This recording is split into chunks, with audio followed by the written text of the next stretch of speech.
Plantcast, o primeiro podcast sobre fisiologia e nutrição foliar de plantas. Olá, ouvintes do Plantcast. Meu nome é Rafael Silvano, sou gerente de desenvolvimento de mercado da Compass Minerals. Hoje estamos recebendo um convidado muito especial.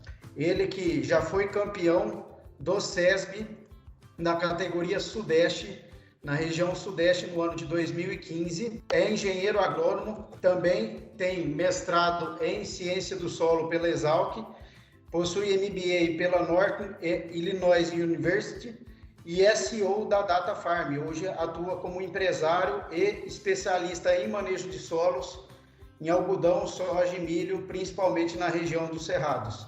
Tenho a satisfação aqui de falar com o consultor e proprietário da Data Farm, João Dantas, e a nossa mesa, os convidados, Thiago Castanhon, que é doutor em Ciência do Solo e trabalha como consultor de desenvolvimento de mercado da Compass Minerals no Vale do Araguaia, o consultor de desenvolvimento de mercado, Lucas Braz, que fica sediado na cidade de Formosa, também possui mestrado em fitotecnia pela UniRV, e o consultor de desenvolvimento de mercado, Marco Varanda, que fica sediado em Palmas, atuando no norte do país, também possui mestrado em fitotecnia nesta mesma região.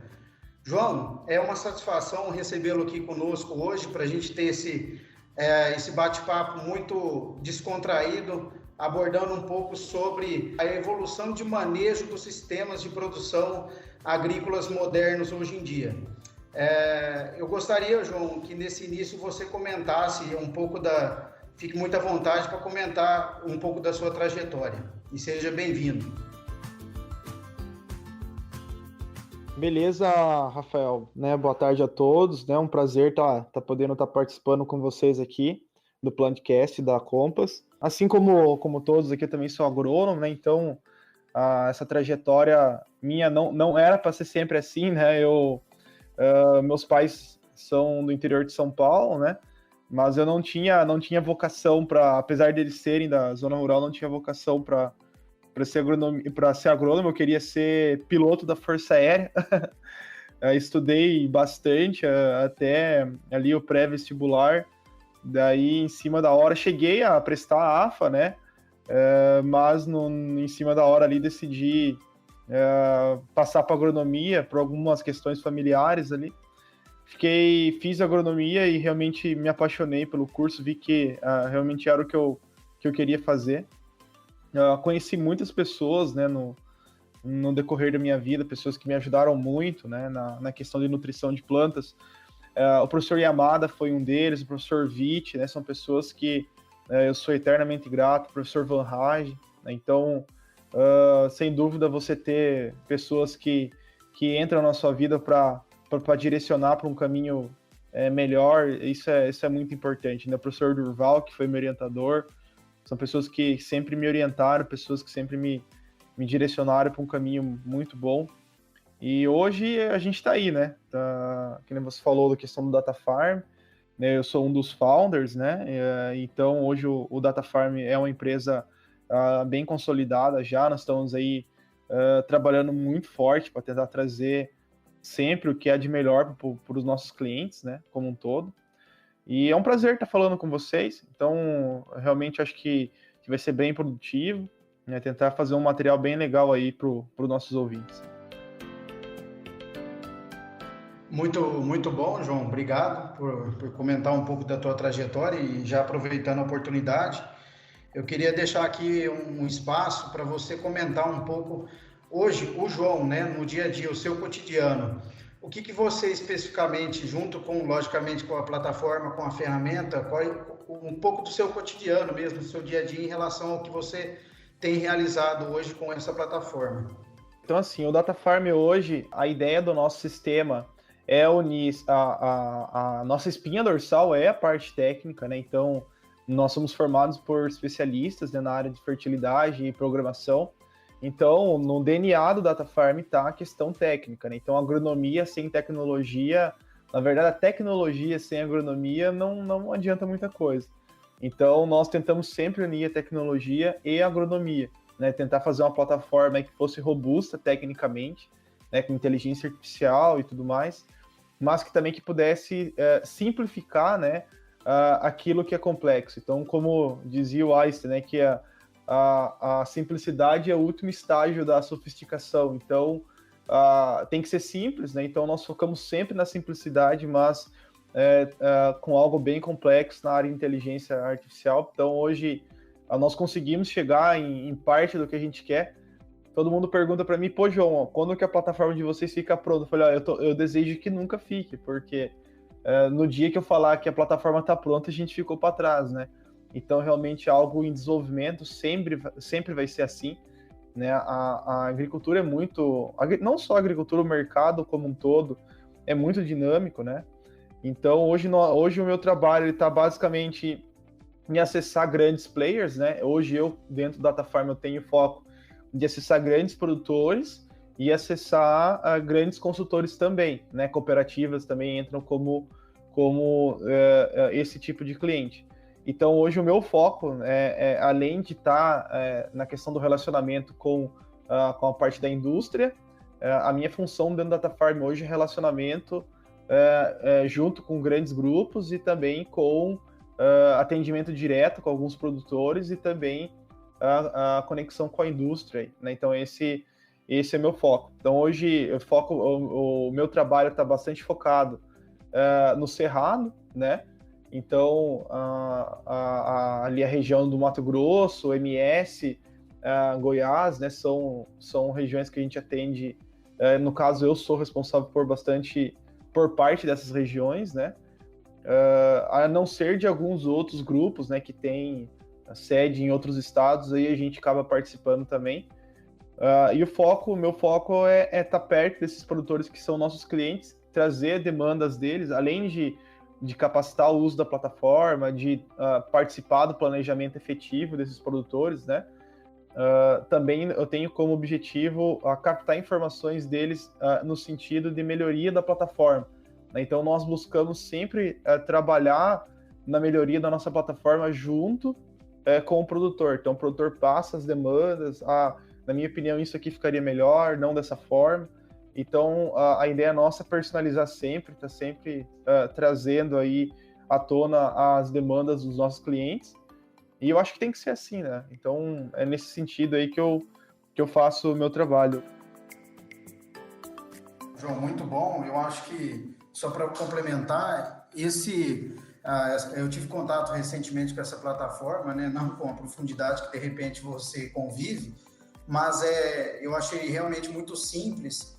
E o mais importante, né, João, que eu acho que vocês valorizam muito que por trás do sistema, né, o sistema ali é a simplificação do dado, é um output de informação muito simplificado para o agricultor, mas que por trás tem uma base muito criteriosa, com muito cálculo, com muito embasamento científico. Então, eu fiquei muito, muito confortável quando eu vi esse tipo de ferramenta.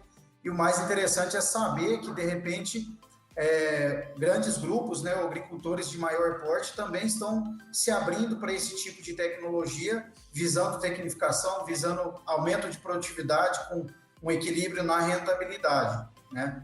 Sim, Rafael, a ideia também é uma democratização muito grande, né? Porque da mesma forma que eu atendo grandes produtores, por exemplo, eu tenho cooperativas que trabalham com a gente que a mesma tecnologia que um produtor de 100 mil hectares usa, um produtor de 100 hectares também está usando, né? Então, o mais legal também nesse sentido é você democratizar o acesso à informação de qualidade, a plataforma em si, né? A tecnologia de ponta. Então, eu estou muito feliz com a nossa missão aí, né? É uma missão difícil, porque inovar não é fácil, né? Você tem muitos desafios, né? Na questão, principalmente na parte... O mercado em si, né? As dificuldades são muito grandes, né? Então, o Brasil, eu vejo um potencial gigantesco nesse sentido, e eu estou muito feliz com o caminho que as coisas estão indo, com o caminho que a nossa empresa tá se direcionando, né? Mas esse é o foco, é sempre estar auxiliando o produtor, levando informação de ponta aí. Oi, João. Eu gostaria de aproveitar a sua deixa. Você comentou um pouco sobre os sistemas produtivos que você vem trabalhando ao longo dos anos. Você comentou também sobre a sua atuação na região de Cerrado. Assim, a região do Cerrado hoje ela já é praticamente consolidada, é um expoente no Brasil em termos de produção de grãos, e a gente observa que também ainda tem muito a evoluir.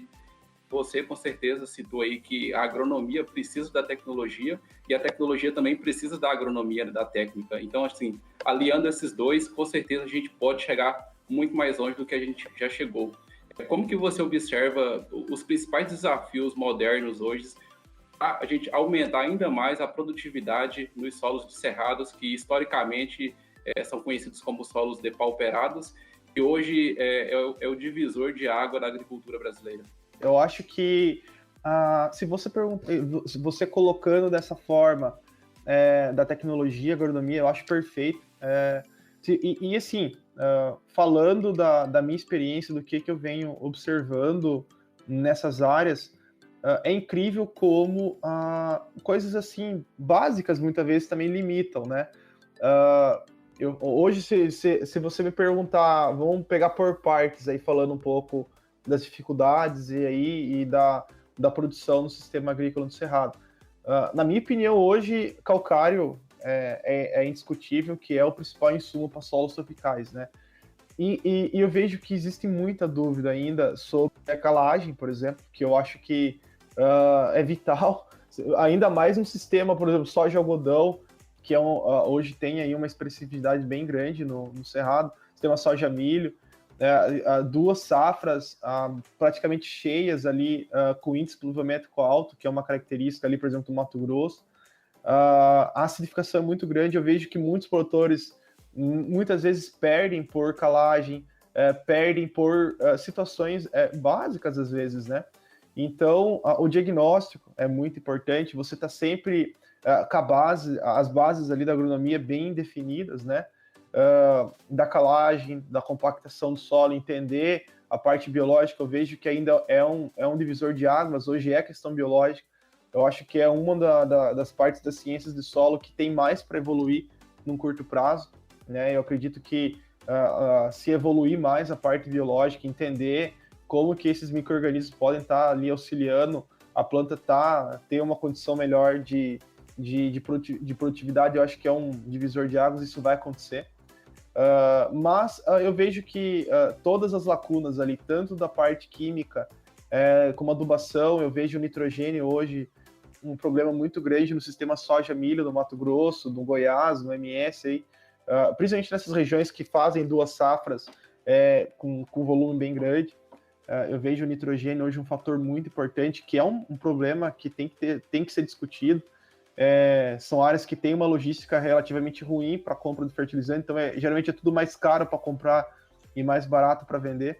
Então, entender essa dinâmica do nitrogênio, melhorar a eficiência, eu vejo que é um ponto de muita importância, entender todos os nutrientes que fazem parte da cadeia de assimilação de N, eles têm que ter uma atenção maior, porque nitrogênio hoje, além da questão da produtividade, na formação ali, da matéria orgânica em si, o nitrogênio nós temos um grande problema dele hoje no Cerrado. A calagem, né, então, até mesmo calcário, eu vejo que, dependendo do tipo de solo, se usa calcário de forma incorreta, as calibrações, né, de doses de calcário em superfície, com todo esse problema de compactação que se tem, elas têm que ser reavaliadas, na minha opinião, né? Em alguns casos, né, necessidade da gessagem é importante, a gente vê que tem muita dificuldade, né? Principalmente mais para o extremo norte, ali do centro-oeste do Brasil, que você tem uma dificuldade muito grande de logística, né? Então, dentro do conceito químico, ainda tem vários problemas, na minha opinião, que tem que ser elucidados e solucionados, né? Eu vejo que a agricultura brasileira está indo para um patamar cada vez maior, o produtor no centro-oeste tendo aí uma possibilidade de ter uma rentabilidade maior que a segunda safra, isso vai dar uma capacidade de investimento maior também. Então, eu acredito que existem coisas básicas que se limitam, né? Então, mas são coisas muito grandes, né? Que impactam bastante aí o resultado final. Diagnóstico, tá sempre aberto, né, a informação. O professor Yamada me falou um dia que o principal estágio da ignorância é a convicção. Então a gente nunca pode ser convicto de nada, tá sempre aberto, conversar, dialogar, né? Acho que esse é o caminho aí para uma agricultura melhor no Cerrado.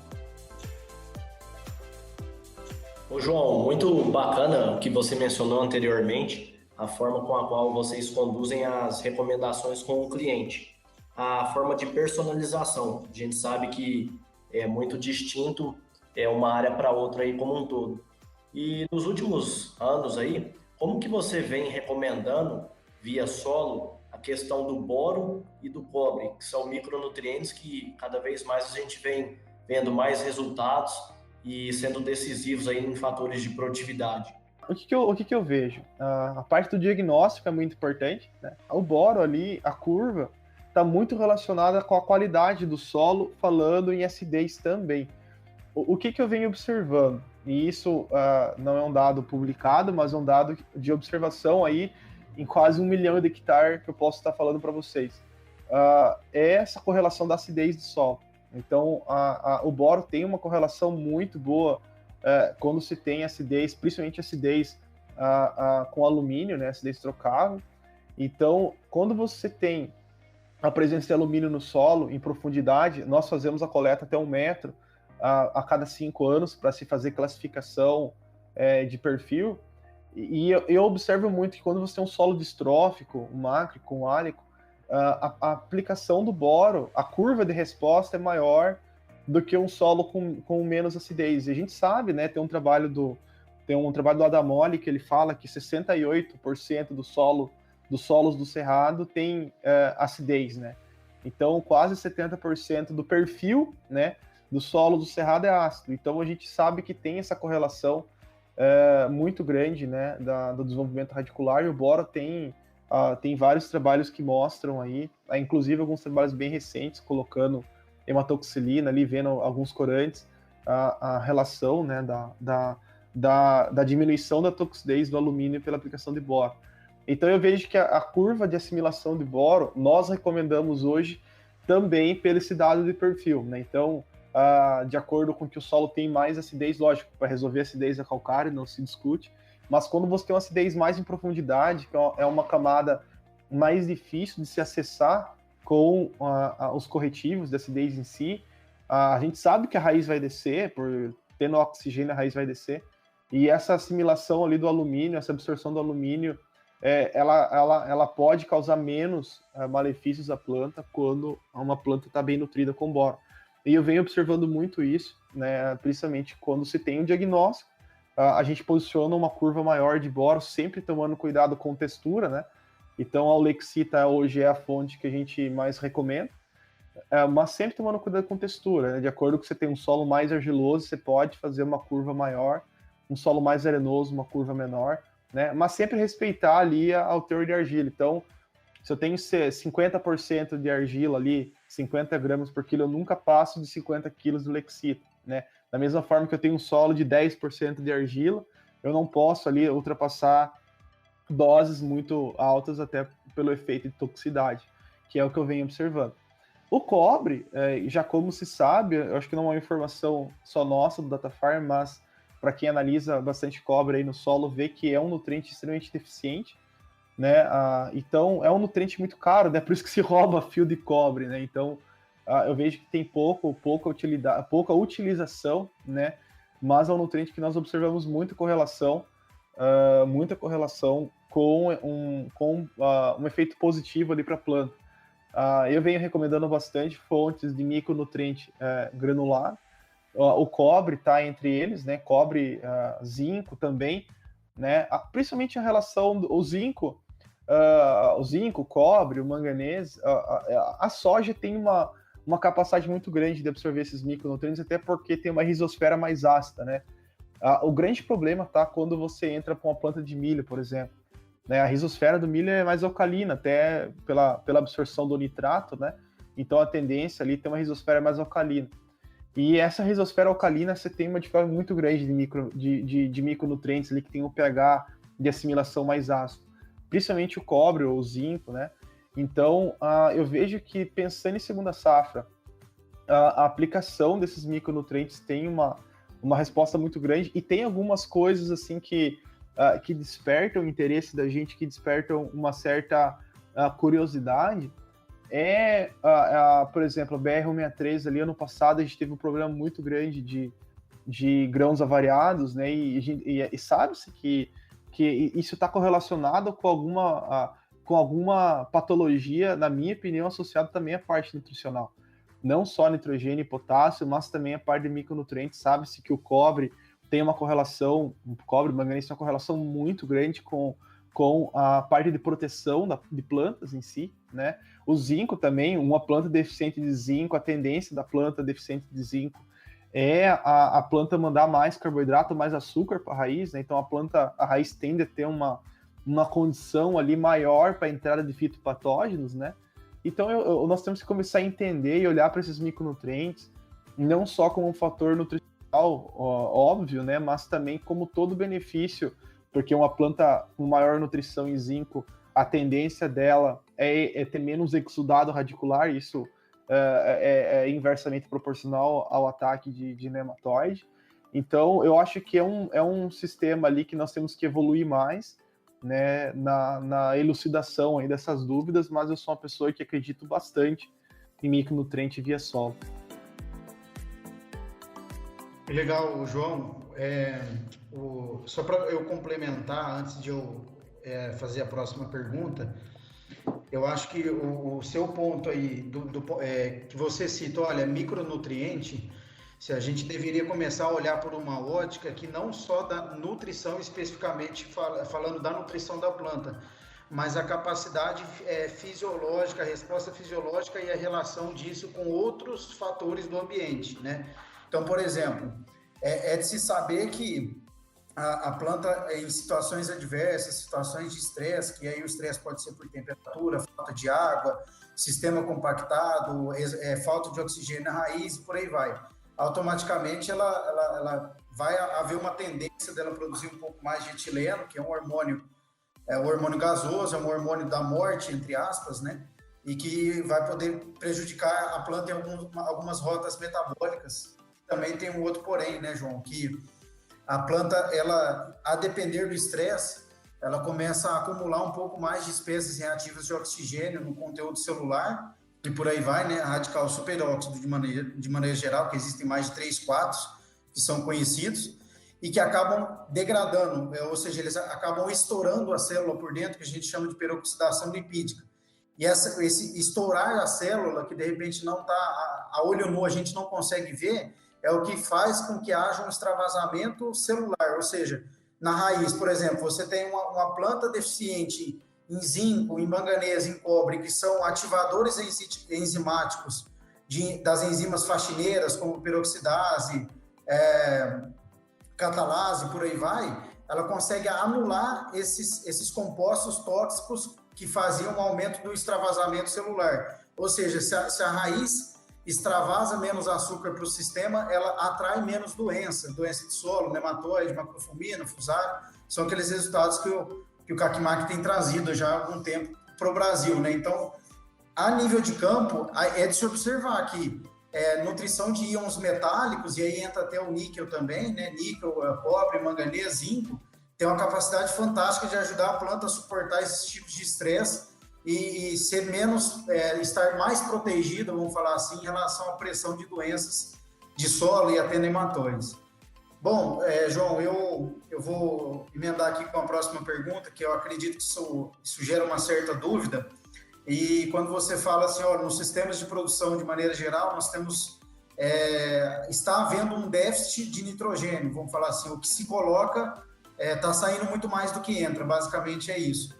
E aí a dúvida que às vezes o agricultor, o ouvinte que está nos escutando bom, mas então você, João, você recomenda nitrogênio em soja via folha ou lá no enchimento de grão? Acho que é bom você esclarecer um pouco o teu ponto de vista, João, quando você fala que, na verdade, é um sistema que você pode usar de outras ferramentas que não o nitrogênio especificamente, no soja, por exemplo, que vai conseguir aportar nitrogênio para mitigar um pouco esse déficit de nitrogênio do sistema. Exatamente. Pode observar. Por exemplo, vamos pegar aí 2 sistemas de produção, um soja-milho e um sistema soja-algodão. Sabe-se que no sistema soja-algodão tem um aporte maior de nitrogênio, de cobertura nitrogenada, até porque a cultura do algodão, se tem essa cultura ali, pensando em retorno sobre investimento, sempre retornou mais. Então, onde se tem uma adubação maior de nitrogênio, a própria planta de soja, ela se beneficia muito desse sistema, né? É uma questão, assim, Rafael, bem polêmica, mas eu vou tentar elucidar aí o meu ponto de vista. A soja, ela precisa de nitrogênio. Sem dúvida, na minha opinião, pensando numa lavoura até 70 sacas por hectare, ok. Eu acho que até 70 sacas por hectare, toda a demanda de nitrogênio ali, a FBN atende. Acima dali, na minha opinião, é importante ter nitrogênio no sistema. Sou completamente contra a aplicação de nitrogênio na soja. Porém, a gente vem observando nas nossas pesquisas que a soja é altamente responsiva a nitrogênio. Eu fiz algumas aplicações para tentar entender. A questão é por que ela está respondendo? Porque a FBN em si está tendo muita dificuldade de operar. Nós temos que aproveitar todo o benefício da fixação biológica de nitrogênio. É o nitrogênio mais barato disponível, porém, se tem algumas questões no ambiente que estão dificultando com que essa planta consiga fazer todo esse metabolismo de N da atmosfera. Vou citar alguns. A segunda safra, por exemplo, o milho. Eu tenho um sistema soja-milho no qual eu adubo lá no milho 90 kg de nitrogênio, mas esse milho está exportando 140. Esse ano tem vários produtores, Rafael, que eu venho acompanhando, que eu venho observando ensaios, produtor colhendo 170, 180 sacas de milho, segunda safra com 100 kg de nitrogênio. O que vai acontecer nesse solo? O milho exportou esse nitrogênio, ele usou esse nitrogênio para produzir. Geralmente o milho é 1 kg de N ali por saco produzido aproximadamente. Então essa planta de milho está usando ali 180 kg de N e o produtor está colocando 90, 100 kg de N. E esses 80 kg de N está saindo do solo. E no outro ano a gente observa que isso é uma observação, eu tenho até trabalhos já que eu apresento nas minhas palestras, mostrando que quando o milho produz muito bem um ano, a tendência do outro ano a soja sentir. Por quê? O estoque de nitrogênio no solo diminuiu muito, abaixou, os níveis de matéria orgânica diminuem, tem uma concentração de nitrogênio no solo que a própria planta de soja a soja tem raiz até 3 metros, eu e o Henry tem trabalhos mostrando isso. A concentração de nitrato no perfil é muito grande, então a planta tem uma absorção muito grande de água em profundidade, esse nitrato entra para o fluxo de massa, então a planta consegue absorver nitrogênio também. O que eu vejo? Que a aplicação de nitrogênio na cultura subsequente à soja, se ela for feita de forma incorreta ou subquantificada, né, a tendência da própria planta de soja subsequente a esse cultivo de milho e algodão é sentir esse efeito. Quais são as características e quais são as alternativas que nós podemos fazer na cultura da soja para minimizar esse efeito do nitrogênio? Primeiro ponto é cuidar da cultura que antecede a soja, principalmente no caso do milho. Eu tenho que trabalhar no milho, principalmente agora que o milho reagiu muito, os preços, nós estamos entrando numa outra era do milho, não é aquele milho, vou citar exemplo de sorriso de 11, 14 reais que se tinha alguns anos atrás, hoje estamos falando de milho de 30 reais. Esse milho, ele tem uma capacidade de retorno mais alta. Então nós temos que começar a entender que a adubação tem que mudar para o milho, né? Principalmente em fatores, não só em pontos de N, mas também em enxofre, molibdênio, nutrientes que fazem ali com que a planta de milho possa assimilar mais nitrogênio e, consequentemente, extrair menos nitrogênio do sistema, né? Principalmente dos estoques que tem ali de carbono. E o outro fator é a questão da própria soja. A planta de soja, no caso da FBN, quais são os fatores mais negativos? A fixação, né? O Bradyrhizobia, ele precisa de um pH mais alcalino, né? Um pH acima ali de 5,6. Eu particularmente falo que hoje, se você pegar ali o fator de acidificação da FBN, da aplicação nitrogenada do milho, a gente está falando de mais de 1 tonelada de calcário por ano tranquilo, né? Então, qual que é o produtor hoje que faz nessa 1,2? Então, você tem um fator ali de pH já diminuindo o efeito da fixação. Aí você tem compactação, né, temperatura alta. Tudo isso, né, desfavorece ali a fixação biológica. E outros fatores, que, na minha opinião, que podem ser utilizados na cultura da soja, que melhoram muito a questão da fixação do nitrogênio, é a questão do próprio molibdênio. Eu acho que se usa muito pouco molibdênio na cultura da soja hoje. Só o comum, na minha opinião, não é suficiente. E eu tenho trabalhos, inclusive a nossa equipe aí tem o Henry, enfim, mostrando que o molibdênio é subutilizado hoje na cultura da soja. Então, eu vejo que é uma série de fatores, que afetam, né, essa questão da assimilação do nitrogênio, mas é fato. Falta nitrogênio, sim, né? E não é... eu não vou fazer uma cobertura nitrogenada da soja, não é isso. Mas entender que qualquer estratégia que auxilie, né, na fixação biológica do nitrogênio, que auxilie todo esse processo de fixação simbiótica, tem que ser usado, né? Então, o níquel, o próprio molibdênio, que na minha opinião, como eu falei, é pouco utilizado, os valores que são utilizados na soja hoje, na minha opinião, não são suficientes, mas toda a questão do sistema, né? Em nitrogênio na cultura anterior. João, o que você falou aí é verdade, nós temos que cuidar muito aí com a adubação, por exemplo, do milho, porque tem um reflexo na soja, né? Eu costumo dizer aqui no Vale do Araguaia, que não existe almoço de graça, né? Se você tirar da cultura, a outra vai ter que pagar um preço, né? É o que eu venho alertando aqui na região, a questão do gergelim, né? Estão plantando gergelim e poucos produtores colocam aí a adubação de base. Está colocando sem nada, então assim, está extraindo, está sendo exportado, né? Então a soja vai pagar esse preço, né? Então a gente tem que ter todo esse cuidado. E voltando aí à fixação biológica, eu vejo também que tem que potencializar isso, né? Eu acho que nós não estamos sabendo potencializar aí a fixação biológica.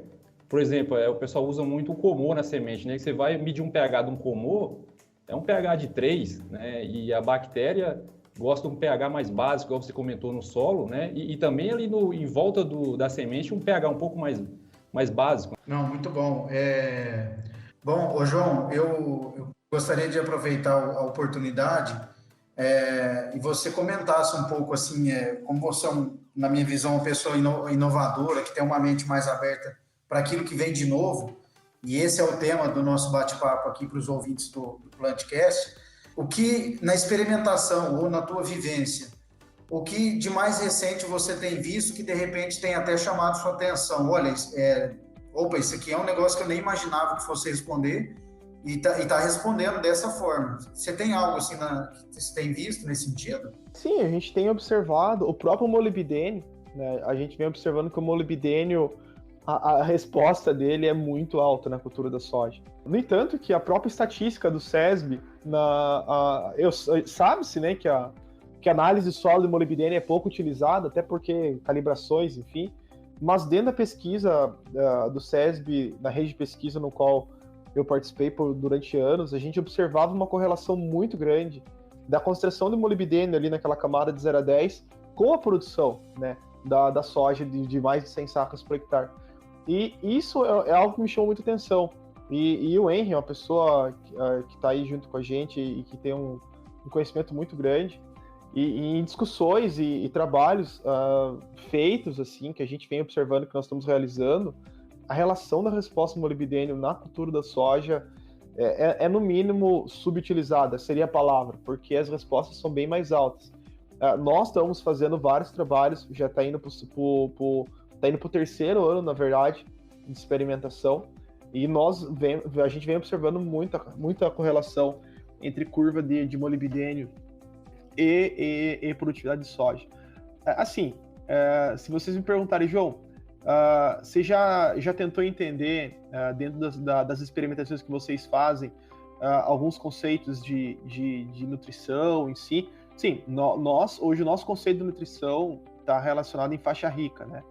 E os conceitos de faixa rica que estão sendo feitos, né? A tendência nossa é separar o nutriente e fazer curva e resposta num sistema instalado, no campo mesmo, né? E é incrível como fatores, nutrientes que têm uma correlação com a assimilação do nitrogênio na cultura da soja, a planta tendo uma resposta muito grande. Eu trago aqui, de peito aberto, algumas situações que eu vejo que a nutrição de planta na soja, ali a fronteira do conhecimento está em fazer com que essa planta melhore a assimilação de nitrogênio, né, que ela melhore toda essa assimilação de nitrogênio da fixação. Qualquer estratégia que facilite e que potencialize essa tecnologia da natureza, com certeza vai trazer resultado. Ô, João, muito bacana as suas colocações. Então, realmente a gente observa que os patamares de produtividades hoje, eles requerem um nível maior, né, tecnológico, e eu digo também de input de insumos agrícolas no sistema, né?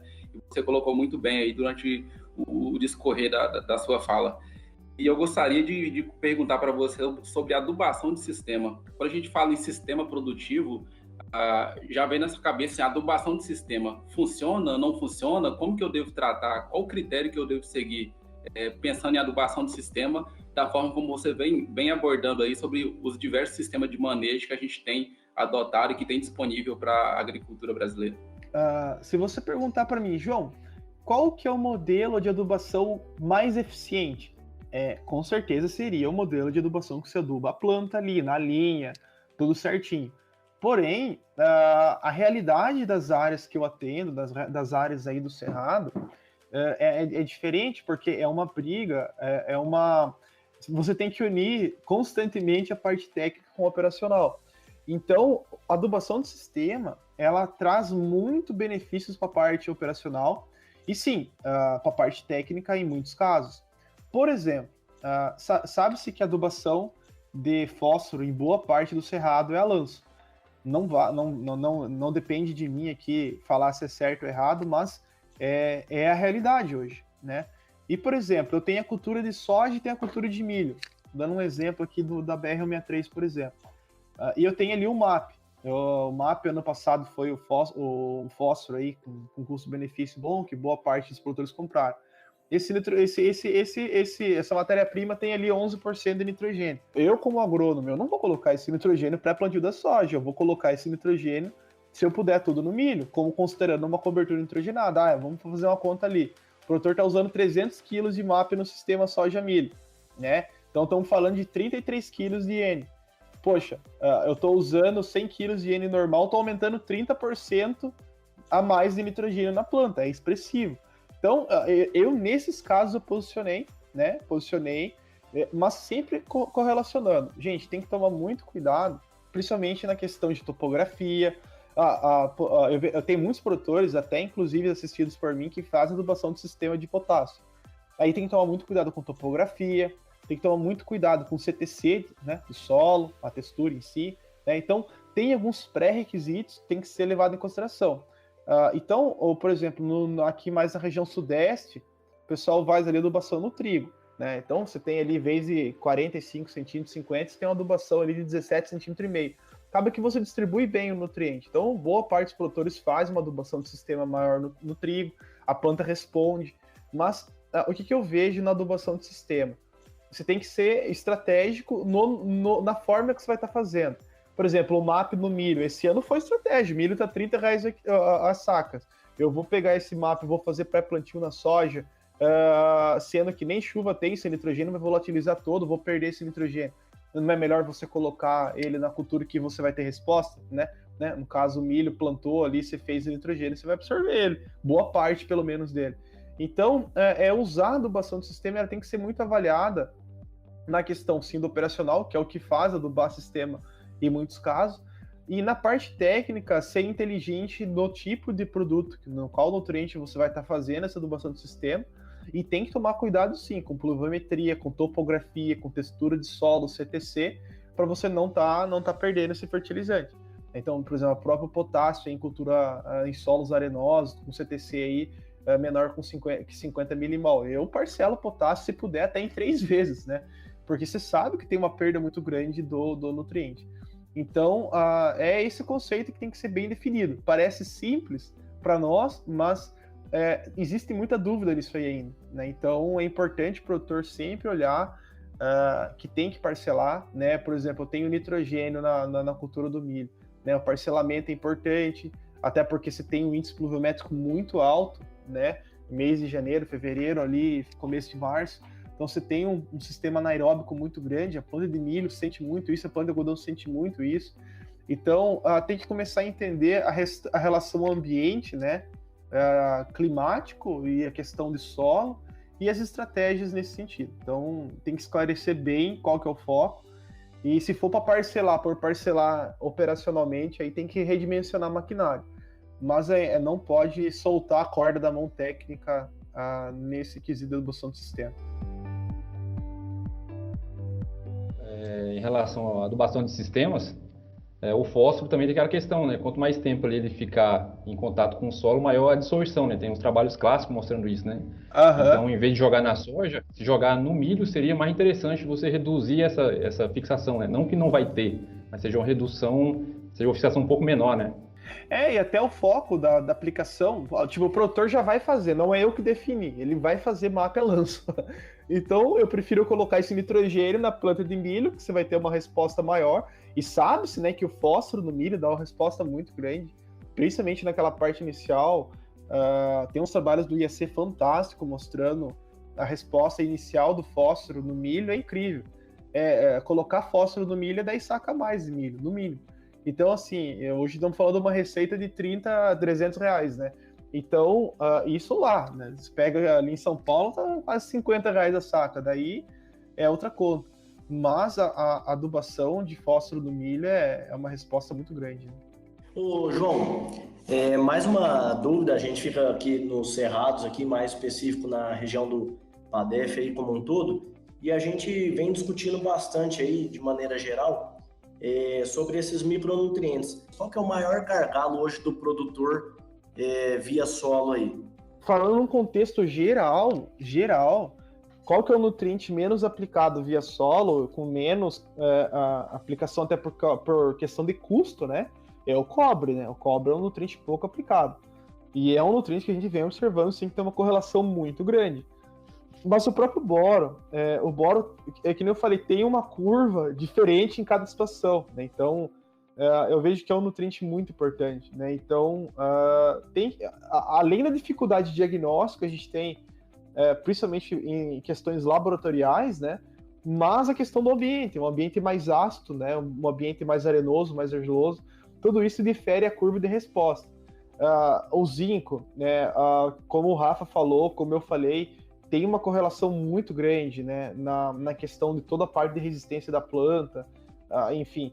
E a questão do manganês também, né, mas é um nutriente mais, que tem um sistema um pouco mais complicado, até pelo sistema redutor, que é o cerrado, pegando um índice pluviométrico concentrado numa época, isso traz um ambiente anóxico, isso propicia, né, uma maior redução do manganês também, mas falando num contexto geral, eu vejo hoje o cobre, já que a pergunta é bem específica, eu sendo bem específico, eu diria hoje que o cobre é um dos nutrientes mais deficientes aí na região do Cerrado.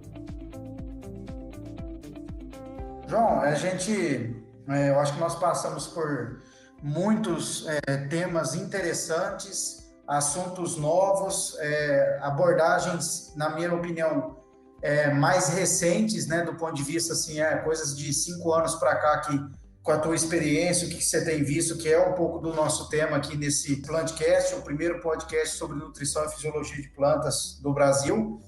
E aqui, caminhando mais para o nosso encerramento, gostaria de deixar aberto aqui um espaço para você fazer um comentário final sobre esse tema, né? Então, nos sistemas modernos de produção, com essa dinâmica, commodities esse ano, logicamente, estão relativamente mais favoráveis do que o histórico dos últimos 10 anos. Mas dos sistemas modernos, o que você pode contribuir em relação a esse fechamento com o nosso bate-papo aqui?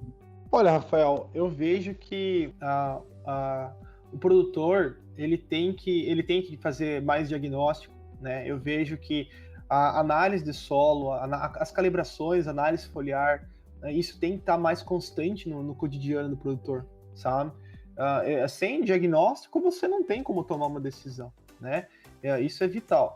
E o pensamento, né, como eu falei, eu respeito muito a classe científica brasileira. Eu acho que existem excelentes pesquisadores no Brasil. Eu acho que nós temos que valorizar mais a ciência e nesse sentido de trazer ela mais próximo do produtor que vocês estão fazendo com o Plantcast, eu acho que é uma baita iniciativa, né? E o que eu posso deixar de mensagem? Além do diagnóstico, é sempre estar atrelado, né, a questão de pensar diferente numa produção aí com maior chance de resposta. Por exemplo, sendo mais claro, a soja tem um potencial muito grande hoje. Você pegar os materiais genéticos, o milho, a curva de resposta é muito grande. O algodão aí focar bastante não só em produção, mas também em qualidade, né? Mas eu vejo que esse conceito de alta produtividade, a parte de nutrição hoje é um dos grandes gargalos, né? Então, o produtor ter a noção que esses gargalos, eles só vão ser elucidados com o quê? Com um bom diagnóstico, com essa curiosidade de estar tentando entender, né, dentro dos próprios ambientes, produções dentro da fazenda. Eu tenho uma área ali que produz bastante, o que está acontecendo ali naquele solo, o que está acontecendo nessa zona de manejo. Então, eu acho que o diagnóstico é muito importante. A partir da iniciativa, né, o produtor, como diria o Gandhi, né, que para uma mudança dar certo, a mudança sempre tem que partir da pessoa que está sendo influenciada, não do influenciador, né? Então, isso, na minha opinião, é muito importante. E eu fico bem feliz, assim, de ver o rumo que a agricultura brasileira está tomando, né? Sempre foi uma potência, mas está se transformando cada vez mais, né? O produtor brasileiro é um herói nacional aí, né? Em cima de todas as crises, sempre é o agronegócio que se destaca, né? Tenho muito orgulho de fazer parte, tenho muito orgulho de ser agrônomo e de poder ajudar o meu país a produzir melhor. E a questão da conscientização, né, Rafael? Além da produtividade em si, né, nós temos um mercado futuro aí que talvez o produtor vai ter que pagar, vai ter que vender a soja dele com teor de proteína maior, daqui a pouco vai ter aí os mercados pagando por proteína, isso pode acontecer, vai poder melhorar a imagem dele, a imagem do nosso setor perante o mundo, né, e consequentemente ter uma outra fonte aí de renda que auxilie. Então eu enxergo num futuro próximo muitas coisas boas vindo, né. Nós estamos publicando nosso livro esse ano, né, da cultura da soja, ambientes de produção. Estou muito feliz com essa vitória e agradecer, Rafael, ao convite da Compass, a confiança aí no nosso trabalho, né? Eu falo nosso porque eu não estou sozinho e tem muitas pessoas comigo aqui, e realmente agradecer a oportunidade e tenho certeza aí que nós temos um futuro muito, muito bom pela frente. Muitíssimo obrigado por acertar o convite. A gente não hesita em convidar pessoas como você que têm uma mente aberta ao aprendizado, e é realmente isso que eu também acredito que vai mover a agricultura daqui para frente, que tem mudado muitas coisas numa certa velocidade maior do que no passado. Queria deixar aqui também meu eterno agradecimento aos 3 profissionais que fazem parte do meu time, do desenvolvimento de mercado, tá? Esse departamento que é fundamental para a nossa companhia, que é o Lucas Braz, sediado em Formosa, Goiás, Marco Varanda, sediado em Palmas, no Tocantins, e o Thiago Castanhon, que fica sediado em Querência, no Vale do Araguaia. E aqui nós encerramos mais um capítulo do Plantcast, o primeiro podcast sobre fisiologia e nutrição de plantas. Muitíssimo obrigado a todos e até a próxima. O Plantcast é uma produção da Compass Minerals Plant Nutrition. A gente inova e nutre. O agro cresce.